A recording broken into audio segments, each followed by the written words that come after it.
sa mukha ni Chang ang pag-aalala kaya tumahimik na si Kuya. Sinamahan na lang namin siya sa tindahan. Pero hindi nagtagal, hindi na rin nakatiis si Kuya Andres at humingi ng tawad. Ikinuwento na rin niya ang mga nakita naming kakaiba kay Lola Iska. Pero dahil dito, hindi namin alam na may nakikinig na pala sa amin. Nag-aabang lang na may masabing mali tungkol kay Lola.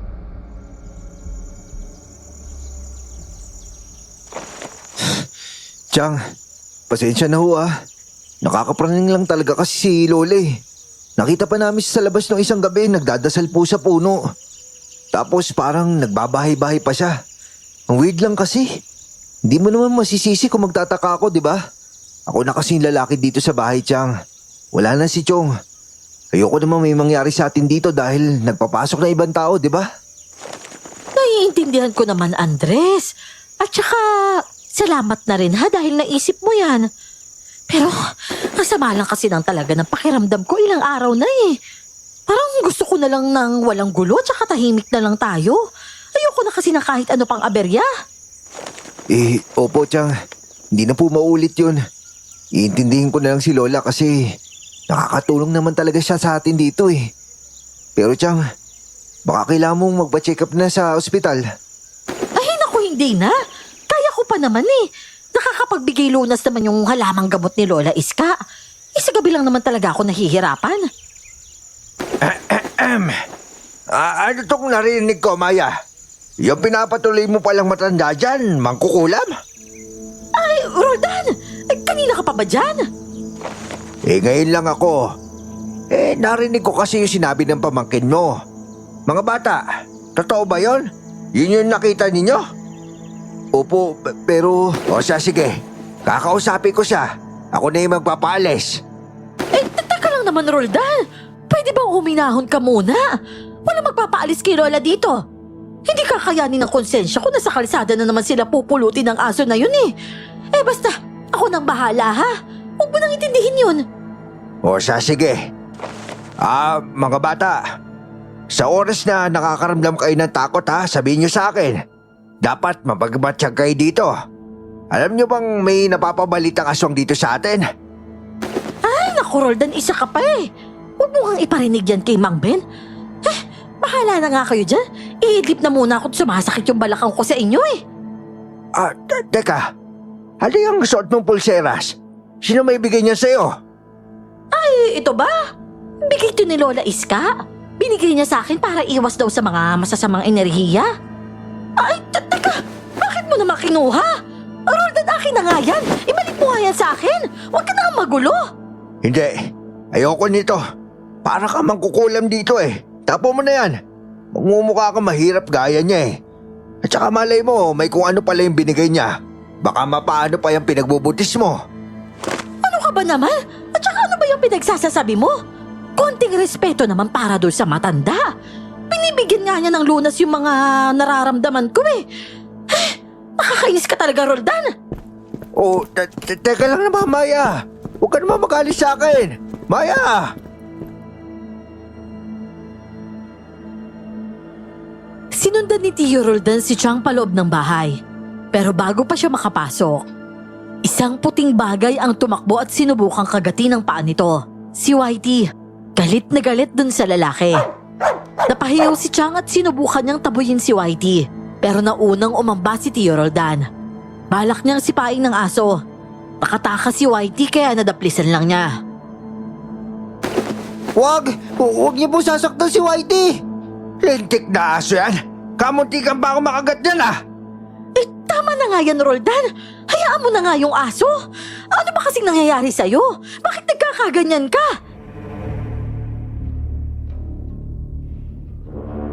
Hinatak na ni Chang ang lalaki paloob kaya sinundan ko si Whitey sa likod ng bahay. Natagpuan ko siyang nagtatago sa ilalim ng isang puno. Takot na takot ito, kaya tinabi ko na lang sa akin habang nagbabantay sa tindahan. Hinintay namin na makabalik si Lola Iska. Pero umabot ang gabi ay wala pa rin siya. Nakaalis na si Tio Roldan pero hindi pa rin lumalabas si Chang sa kwarto. Masama raw kasi ang pakiramdam nung tiningnan ni Kuya Andres. Dinalhan naman namin siya ng pagkain at pinagpahinga na lang.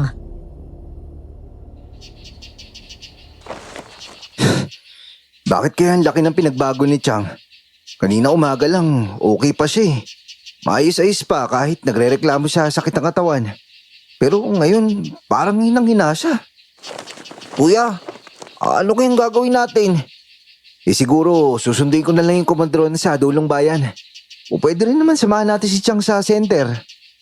Pero yung baby kaya yung dahilan kung bakit siya nagkakaganyan, kuya? Yun yung hindi ko alam, Daniel. Hindi ko alam kung anong nangyayari kapag nagbubuntis eh. Si Lola kaya alam yun? Tsaka baka may gamot siya. Nasaan na kaya yun, no? Dapat pa ba natin siya sabihan na nandito pala si Whitey? Baka kung saan na siya naghahanap eh. Nandito lang pala. Hindi, Daniel. Wag na. Uuwi naman siguro yun eh. Hindi pa natatapos ang sinasabi ni Kuya nang bigla kaming parehong mapalingon sa labas ng tindahan. Paano ba naman kasi may mga nagkukumpulan na tao sa labas ng bahay ni Mang Ben? Agad kaming lumabas para alamin kung ano ang nangyayari. Tama kayo na narinig. May mga biktima na naman. Sa pagkakataong ito, hindi na nakaligtas. May namatay ng matanda. Ano pa bang pruweba yung kailangan nyo na kumakalat na may aswang dito? Hindi ba't may nawawala na naman kanina? Tama nga si Mang Ben. Anong ginagawa ng mga tanod dito? Nakatunga nga lang sila. Kailangan tayo na mismo yung gumawa ng paraan para mahuli ang aswang na yan. Kung meron kayong alam, ipagsabihin nyo dito na magkaalaman na tayo. Meron na ba nakakita sa aswang na yan? Wala pa nga, Roldan eh. Sa mga witness, para bang anino na lang o minsan itim na usok yung huli na lang nakikita. Ang bilis daw nito eh. Paano natin mahuhuli kung ganon? Ako, kumonsulta na ako sa albularyo. At ang sabi niya, malabo daw mahuli ang ganyan. Hindi naman daw multo kaya mukhang tayo lang ang kailangang kumilos para mawala yung salot na yan sa lugar natin. Ngayon, kailangan magsumbong kayo kung may makikita kayong kahina-hinala. Kailangan magmatsyag tayo. Listo dapat ang lahat. Hala, kuya, may mga namatay na daw oh. Oo, tara na, Daniel. Pasok na tayo. Galit na yung mga tao, baka magkagulo pa dito. Pero paano si Lola Iska? Baka maipit po siya dyan eh. Hindi po ba pinagbibintangan pa siyang aswang ni Mang Ben? Oo nga eh. Kaso hindi tayo pwede mangyalam dyan. May sakit pa si Chang. Tara na, pumasok muna tayo. Hayaan na lang muna natin yung mga matatanda dyan. Sinunod ko nga ang sabi ni Kuya. Doon na lang namin sa loob ng tindahan sinubaybayan ang mga pangyayari. Ilan pa sa mga lalong nag-udyok na kaguluhan ay yung mga trabahador. Ang lalaki ng katawan nila at para bang handa ng makipag-away anumang oras. At syempre pinangungunahan ito ni Tio Roldan. Kumalma na ang lahat nung nagsiuwian na sila. At para sa amin naman ni Kuya, kinakabahan na rin kami.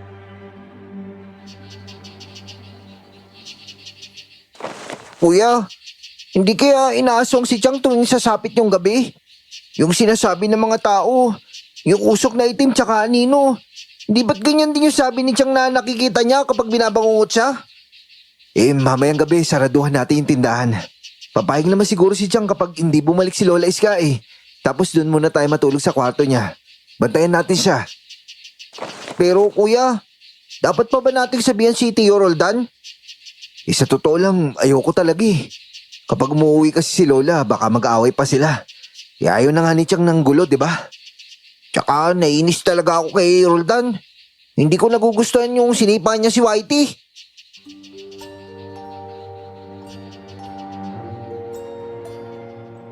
Buong gabi nga naming binantayan si Tia Maya. Hindi ko alam kung dahil ba nandun kami pero wala namang nangyari. Nakatulog na kami ni Kuya nang bigla na lang kaming naalimpungatan. May nagbukas ng pintuan sa labas. Dumiretso si Whitey sa sala at sinundan namin siya. At doon na namin nakita ang pagpasok ni Lola Iska ng bahay.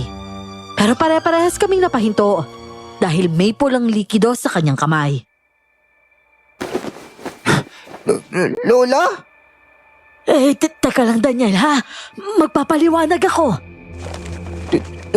Dugo po yan nasa kamay nyo. Dugo po yan. Oo nga, dugo ito. Pero hindi ito sa akin. Lola, ano pa nangyari? Totoo po ba na kayo yung aswang? Hindi ako yun, iho. Maniwala ka, hindi ako. Pero nakita ho namin kayo sa labas. Doon sa mga puno, sa mga gate. Ano pong ginagawa niyo doon? Nung nakita niyo ako sa puno, nagdadasal ako para may proteksyon ng bahay. At yung sa labas, sa bahay, may hinahabol kasi ako. Hindi po namin maintindihan. Hinahabol niyo po yung aswang? Hindi magawang magpaliwanag ng maayos ng matanda dahil may ingay pa sa labas. Palakas ng palakas ang mga boses ng mga tao sa kalsada. At hindi na kami magkarinigan. Mga kapitbahay! Mga kapitbahay, nandito siya! Sandali lang. Hindi naman ako ang aswang. Kundi po kayo, sino? Hindi ko rin alam pero hindi talaga ako yun. Pangako. Mga kasama, tatakas pa siya! Huliin natin yung aswang! Tara na! Halos gibain na ng mga kapitbahay ang gate. Sa taranta ay tumakbo si Lola papunta sa likod ng bahay habang nagawa ng makapasok ng mga tao sa loob. Sinundan nila si Lola sa pamumuno ni Tio Roldan. Nahuhuli naman si Mang Ben na para bang nag-aalinlangan na sigurin si Lola dahil hindi niya malaman kung tutuloy ba siya o hindi. Dito na lumabas si Tia Maya. Hinihingal at hawak ang kanyang namimintog na tiyan. Hirap na hirap ito kumilos pero pinipilit niya dahil sa kaguluhan sa sariling tahanan. Ano ba nangyayari dito? Bakit naman nagsipasukan yung mga tao? Mang Ben, sandali lang naman. Ano bang ginagawa ninyo? Chang, hinahabol po nila si Lola Iska. Dumating kasi siyang may dugo po yung kamay niya. Hindi ko rin alam, Maya. Sabi ko na mahintayin yung mga tanod bago kumilos. Pero si Roldan, kinigit niyang hapulin kaagad yung matanda na yon. Sabi ko naman, bigyan muna siya ng pagkakataon magpaliwanag. Kaso ayaw nila makinig. Halos lahat yan, mga trabahador ni Roldan. Siyempre, makikinig sila sa amo nila. Andres, talhin mo na si Daniel sa kwarto, ha? Huwag kayong lalabas dahil delikado dito. Mang Ben, tulungan niyo nga ako. Baka pakinggan ako ni Roldan eh. Chang, pero baka... Bilisan mo na, Andres! Pumasok na kayo! Dahil wala ng oras, baka may gawin na sila kay Lola! Sumunod si Kuya kahit labag sa loob namin. Sa puntong ito, nagwawala na rin si Whitey. Gusto niyang lumabas ng kwarto at sundan si Lola. Gusto ko rin namang lumabas para makatulong. Pero pareho kaming pinigilan ni Kuya. Kuya, totoo ba? Dahil lang may dugo siya sa kamay, aswang na talaga si Lola? Hindi ko rin alam, Daniel. Pero siyempre, yun yung nakita ng mga tao eh. Tapos, bagong salta pa siya dito. Kapag pagdudugtungin nila yon, maaari nga. Tapos sulsulan pa ni Tio Roldan. Bakit ba parang galit na galit siya kay Lola sa umpisa pa lang? Dahil ba mahirap si Lola? Akala mo naman, kataas-taas ng tao na yan. Ayoko talaga sa kanya. Hindi naman siya pulis o tanod man lang eh. Ba't niya ginagano si Lola? Niel, nakukonsensya tuloy ako. Kasalanan ko to eh. Kung hindi narinig ni Tio Roldan yung mga sinabi ko, hindi to magsisimula lahat. Hindi lang naman ikaw. Pati rin si Mang Ben yung nangunguna, di ba? Pero kahit siya rin naman eh. Nagulat sa pagsugod nila kagad. Basta, kahit ano sabihin nilang lahat, alam ko mabait si Lola. Hindi siya nananakit ng tao. Tinutulungan niya pa nga tayo, di ba? Pinagaling niya si Chang. Maalaga siya sa atin. Parang pamilya niya tayo. Hindi niya tayo magagawang saktan. Sana nga, Daniel. Pero ano kayo nangyayari sa labas? Dito ka lang ha. Sisilip lang ako. Lumabas si Kuya at natagpuan namin si Chang na umiiyak sa kusina. Parang pinasok ng dilubyo ang bahay. Pinapatahan siya ni Mang Ben pero lalo lang itong hinihika. Humihingi ng pasensya si Mang Ben pero hindi siya pinapansin ni Chang. At nang makita kami, lalo pa siyang naiyak at kumapit sa kanyang tiyan. Chang? Mang Ben? Nasaan po si Lola? Anong ginawa ng mga taong yun? Diyos ko po, Andres! Kinuha nila si Lola! Tama na yan. Baka mapaano ka. Kasi naman, Mang Ben, awang-awa na ako kay Lola Iska. Kung may natitira pa kayong konsensya, siguraduhin yung hindi siya mapapahamak. Nako, Maya. Hindi naman siguro nila sasaktan yun. Paano ka nakakasigurado? Nakita niyo naman kung paano nila kinaladkad yung matanda. Oo nga. Pero hindi naman siguro nila sasaktan si Iska. Hindi nila pwedeng gawin yun. Dadaan muna dapat sa barangayan lahat. Pero hindi ako nagtitiwala sa kanila. Baka may gawin sila kay Lola. At natatakot ako para sa kanya. Kailangan kong ako pumunta doon. Ako na. Aray ko, sakit na tiyan ko. Diyos ko naman, Maya. Ano ba nangyayari sa'yo?